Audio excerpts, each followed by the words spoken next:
부모님에 대해서 이제 한자로 이름을 써보라고. 와우! 자, 여러분들 중에서 지금 부모님 한자 정확하게 쓸 줄 아시는 분 있어요?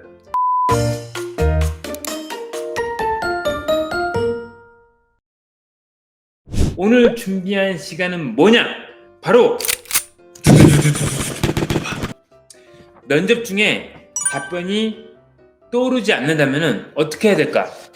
자, 여러분들 질문 들어왔습니다. 여러분들은 면접을 보신 분들 중에서 답변이 생각이 안 날 경우에는 어떻게 하십니까? 저는 세 가지 유형으로 대처를 합니다. 세 가지 유형. 첫 번째는 면접은 보통 이제 1대1도 있지만은 다되다가 1차 면접에서는 많거든요. 그럴 때 제가 1번이야. 근데 나한테 처음으로 질문이 들어왔어. 그럼 저는 그 질문에 대해서 답변이 생각 안 나면은 생각을 해봤다가 제가 지금 답변이 생각나지 않은데 추후에 다른 면접자들 말하고 나서 다시 말씀드리겠습니다. 이렇게 대처를 합니다. 그렇다면 이게 끝이냐? 끝 아니죠. 그럼 이제 옆에 있는 지원자 또 옆에 지원자 답변들을 하게 되어 있습니다. 그러면은 한국 사람들 특징은 어떠냐면은 보통 면접할 때도 이제 옆에 면접자들을 보면 그런 친구들 간혹가다 있어요.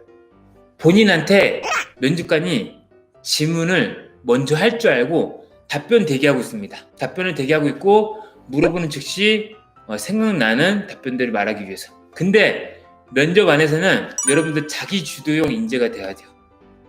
면접관들은 여러분들의 질문을 했다가 답변이 생각 안 났을 때 다음에 또 기회를 줄 수도 있고 주지 않는 경우도 많습니다. 저 같은 경우도 여러분들이 알만한 은행에 가서 면접관으로서 평가를 하다 보면은 그런 친구들에 대해서 질문을 다시 해줘야 되는데 까먹고 넘어가는 경우가 있어요. 그래서 옆에 있는 면접자들이 답변이 끝났다. 그리고 나는 답변할 준비가 되어 있다. 그렇게 된다면은 옆에 있는 지원자가 답변이 끝나고 나서 손을 드시면 됩니다. 너무 빠르게 하지 말고 답변 끝나고 나서 한 1초에서 2초 정도 뒤에 손을 이제 두고 나서 아까 전에 질문하신 거에 대해서 답변 드리겠습니다. 답변 드려도 되겠습니까? 안 됩니다. 답변 드리겠습니다. 이렇게 해야 되는 거예요.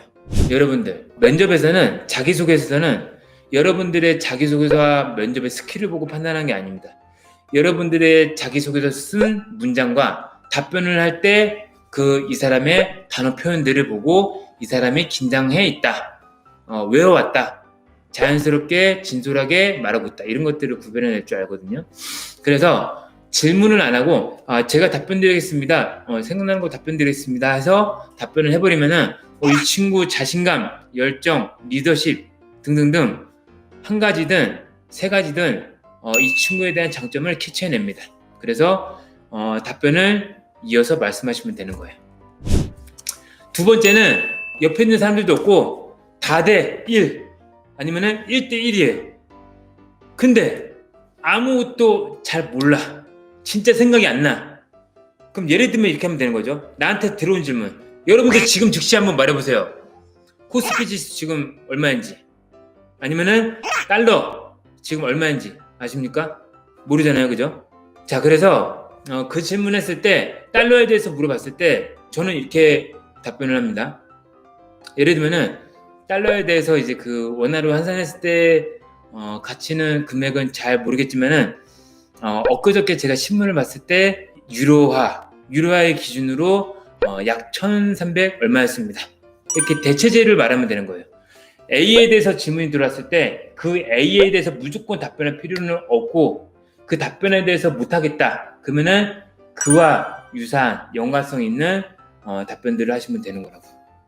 이해되시죠? 저도 처음부터 그렇게 됐던 건 아니고 처음에는 답변도 못하고 그냥 너무 당황해 하니까는 면접관들이 민망했는지 그냥 넘기더라고요. 그게 몸으로 부딪히면서 이렇게 알게 된 겁니다. 자, 세 번째가 있습니다. 세 번째. 그 질문에 대해서 연관된 답변도 생각 안 나고 아예 그냥 몰라요. 예를 들면 여러분들 이제 그런 경우가 있어요. 제가 이제 얼마 전에 면접을 봤을 때 저한테 그러더라고요. 박정우 씨 이렇게 하길래 이제 네 이렇게 했습니다. 부모님에 대해서 이제 한자로 이름을 써보라고. 와우! 자, 여러분들 중에서 지금 부모님 한자 정확하게 쓸 줄 아시는 분 있어요? 있긴 있겠지만은 거의 대부분 없을 겁니다. 그럼 대부분의 면접자들은 우물쭈물하고 당황하고 긴장한 티가 많이 납니다. 그러지 말고 정말 모르겠으면은 사실 있는 그대로 마음속에 있는 말들 그냥 끄집어내면 됩니다. 그러니까 대화하는 면접자로서 답변을 하시면 된다고요. 저도 예전에 면접 질문 그렇게 들어왔을 때 그 다음에 집에 돌아가가지고 어머니 아버지 이제 한자로 이름을 외웠는데 지금 또다시 까먹었습니다. 자, 어쨌든 간에 정말 모르겠으면은 제가 사실 부모님에 대해서 한자로 어떻게 쓰는지 잘 모르겠습니다. 제가 너무 취업 준비 생활을 오래 하다 보니까는 기본적인 것도 놓치게 된 것 같은데 반드시 이 회사에 합격을 하고 그 안에 부모님의 이름을 한자로 외우고 부모님의 소중함을 다시 한번 느끼도록 하겠습니다. 이런 식으로 솔직하게 인정하고 답변을 이렇게 하라는 게 아니라 주눅 들지 말고 여유 있게 솔직히 인정하고 속마음을 말하면 된다. 그러면은 가점을 줍니다. 여러분들, 저희 회사는 신입사원, 경력직, 스펙 평가표, 그리고 PT 면접, 토론 면접, 인성역량 면접 평가표들이 있어요. 근데 그 평가표들대로 하는 경우도 있지만은 평가표대로 안 하는 경우도 있습니다. 그게 뭐냐면은 면접을 답변할 때 대부분 스크립트를 써서 외워서 답변하는 사람들 말고 얘 진짜 있는 그대로 업무 역량이나 자기한테 개인적으로 있었던 일들을 꾸밈 없이 솔직하게 이야기하고 있구나 라고 답변을 하는 지원자가 있으면은 정말로 역량이 떨어지지 않는 이상 이 친구한테 가점을 줄 수밖에 없습니다. 아시겠죠? 맞습니다. 정리를 잘 해주셨네요. 면접은 대화입니다. 격식 차려서 뭔가 스피치한다 그런 관점으로 생각하신다면 옛날에 취업준비 초보생이었던 저 꼴로 합니다. 저 같은 경우도 예상 질문들과 예상 답변들 완전 딸딸딸딸 외워가지고 그 있는 그대로 답변을 했어요. 근데 첫 번째 질문 들어왔을 때 내 예상 질문에 대해서 답변을 준비했기 때문에 문제없이 얘기했습니다. 그런데 두 번째 질문이 들어왔을 때 그에 대한 답변을 했을 때 중간에 흐름이 끊겼거든요. 면접관이 뭘 물어봐가지고. 근데 그때 다시 말하면 되는데 말 끝난 시점으로부터 근데 생각이 안 나는 거예요. 그래서 여러분들은 절대 답변을 외울 때 대본 스크립트에 의존하지 말고 대본 스크립트는 써도 됩니다. 근데 내가 어떻게 말할 것이다 이렇게 내용, 흐름을 파악하는 데 중점을 두시고 그거대로 딸딸딸 외우면은 절대 안 됩니다. 아시겠죠?